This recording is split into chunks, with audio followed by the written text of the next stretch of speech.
Bonjour et bienvenue à tous pour cette nouvelle vidéo sur la nomenclature des alcools.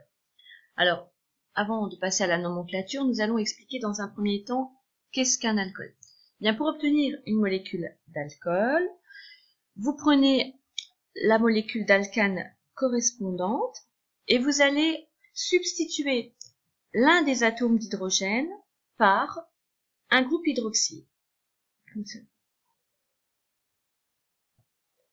Pour déterminer le nom de l'alcool, il suffit de remplacer le E final de l'alcane dont il dérive par le suffixe -ol, caractéristique de la famille des alcools.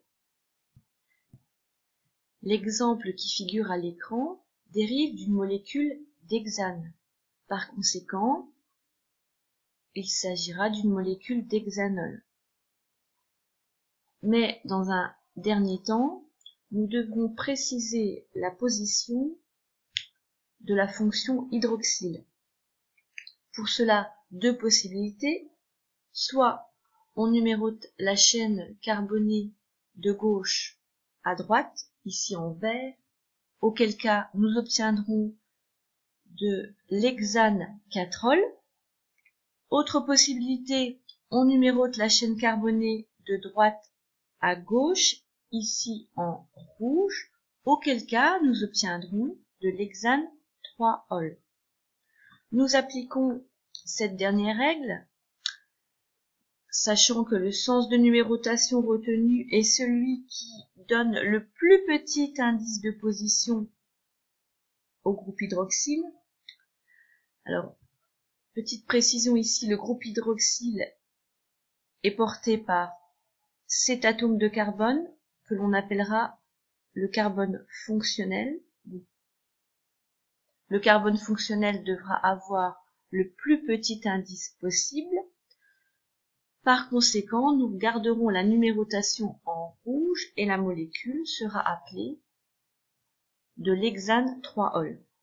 Voici maintenant un dernier exemple avec une molécule d'alcool à chaîne carbonée ramifiée. Alors, comme pour les alcanes, dans un premier temps, il va falloir repérer la chaîne carbonée principale. Alors, deux conditions ici. La chaîne carbonée principale doit être la plus longue possible, mais elle doit également contenir le carbone fonctionnel, c'est-à-dire le carbone portant le groupe hydroxyle. Vous voyez dans cet exemple que la chaîne carbonée la plus longue est celle qui est représentée en bleu, mais ce n'est pas la chaîne principale. Pourquoi ? Eh bien parce qu'elle ne comporte pas le carbone fonctionnel qui est représenté en rouge. La chaîne carbonée principale sera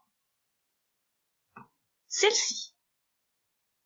Elle comporte seulement 4 atomes de carbone, donc il s'agira de butanol, mais elle contient le carbone fonctionnel qui porte le groupe OH.